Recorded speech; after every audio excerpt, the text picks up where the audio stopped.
Why should you watch this? I hope this video educates you about a topic that isn't really discussed and might have some negative connotations and tensions around prison abolition. To start the documentary, I rounded up some of my friends and asked them their opinions on prison abolition. And what if I said, if I asked, like, should we abolish all prisons? All prisons? Mm-hmm. Huh. I don't think that we abolish all prisons. I definitely believe that we should have more rehabilitation and have more pathways to re-immerse people into society. But I don't think we can get rid of all prisons because at the end of the day, some heinous crimes deserve to be rectified, and that can only happen through imprisonment. That one. Why is there this thought about this. I feel like there are different countries that do prisons much differently, and I would like us to do prisons much differently. But I do think that, sometimes there is a Ted Bundy that needs to be locked away, or else he will kill women. But I do think that we need to completely change our justice system. I mean, I completely agree with that statement. I know a lot of times people, when they hear the term abolish anything, especially abolish prisons, they think, oh, you're just going to remove the prisons and let the criminals walk free. But of course, me doing research on it, I know that that's not necessarily the case. When people say abolish prisons, what they're meaning is abolish the current prison system we have and then replace it with something that offers that rehabilitation. I don't know. I think as of right now in today's society, no, because I don't think we are all in agreement of what should be done with people who committed crimes in general. And until we've come to that, one example of what we could do is, maybe I just don't know.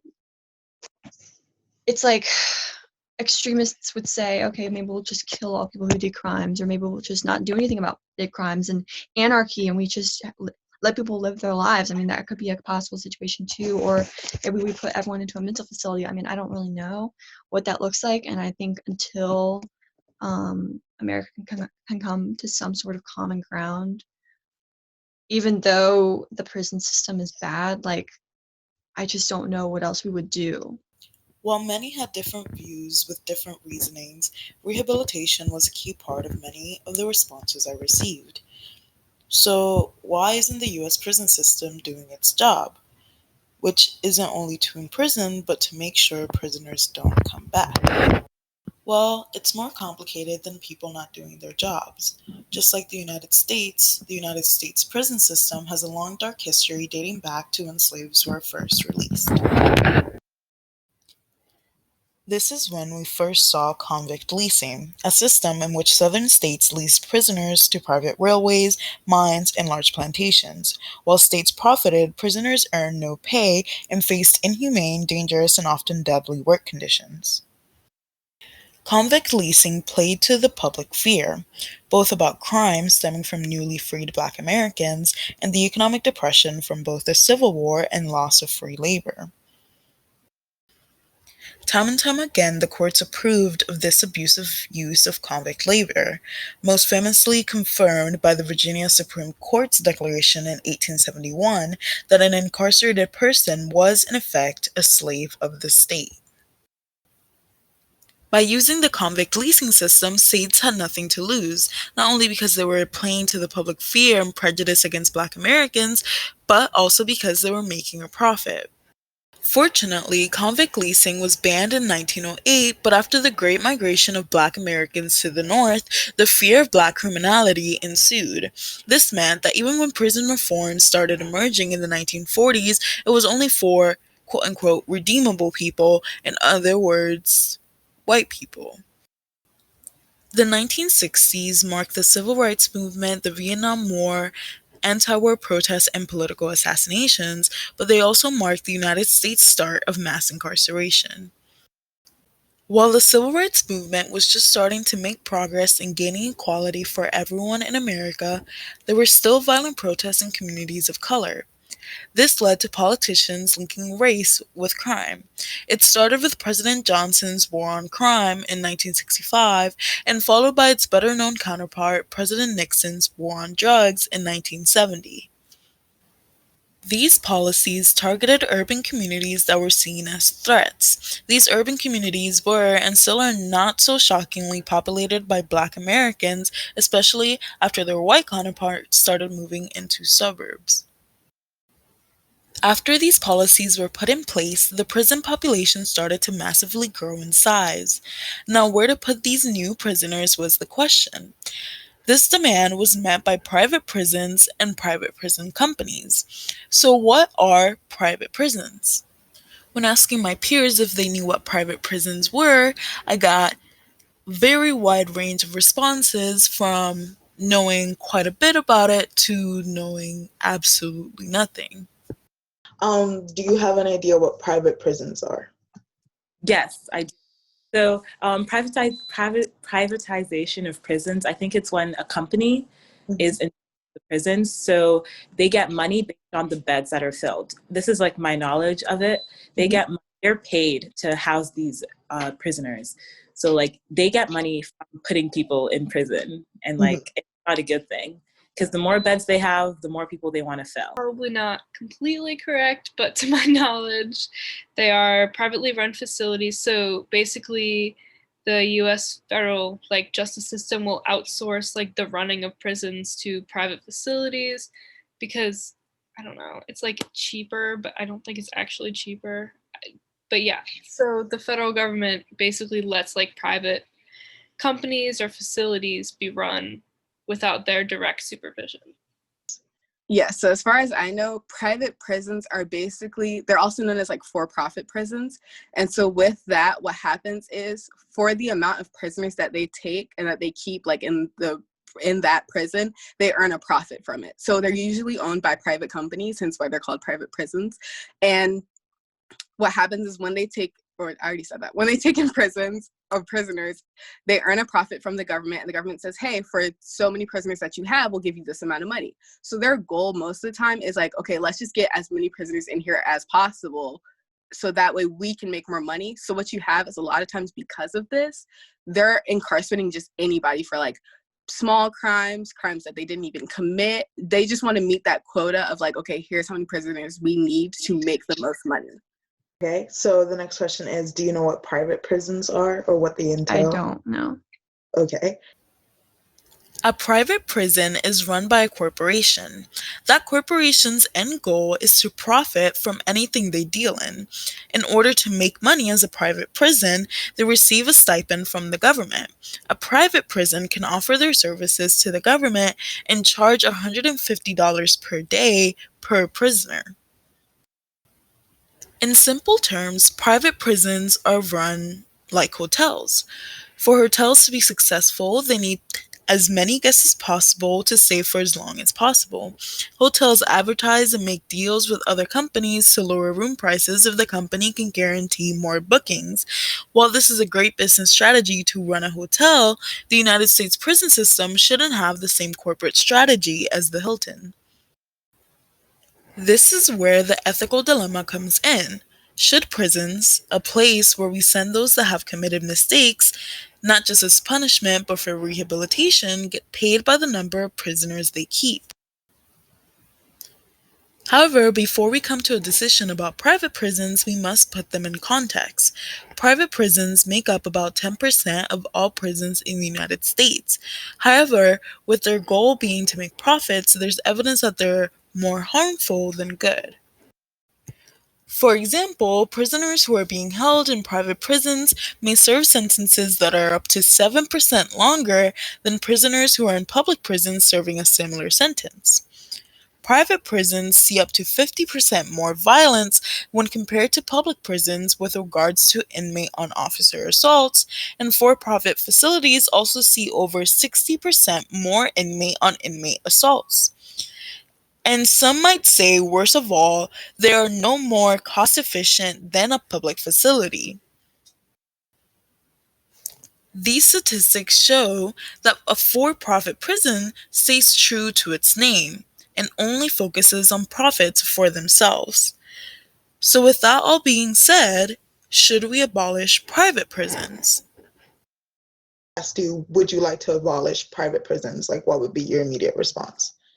Yes, Yes. because I think the government should have more of a say in like what happens. I mean, the government isn't great and it's like flawed immensely, but I feel like large corporations and individuals are making money off of the downfall of other people, and that's not good. That shouldn't be in the hands of those people. They shouldn't have that kind of power. Yes. Yes. Do you have like any reasoning for it? Yeah, I don't know, to my knowledge, again, private prisons are run based on how can we make money from these people and how can we save money. So it kind of runs into like a human rights problem where you aren't like, you're in charge of taking care of these people, but your bottom line is the only thing that you actually care about.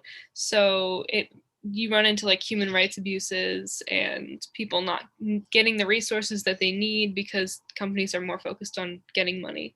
Because I am a very like money matters type of person. So this can be, my answer could come from two parts. Like if we looked at it from a capitalist point of view, like even though I wouldn't necessarily agree with the business, it's business at the end of the day.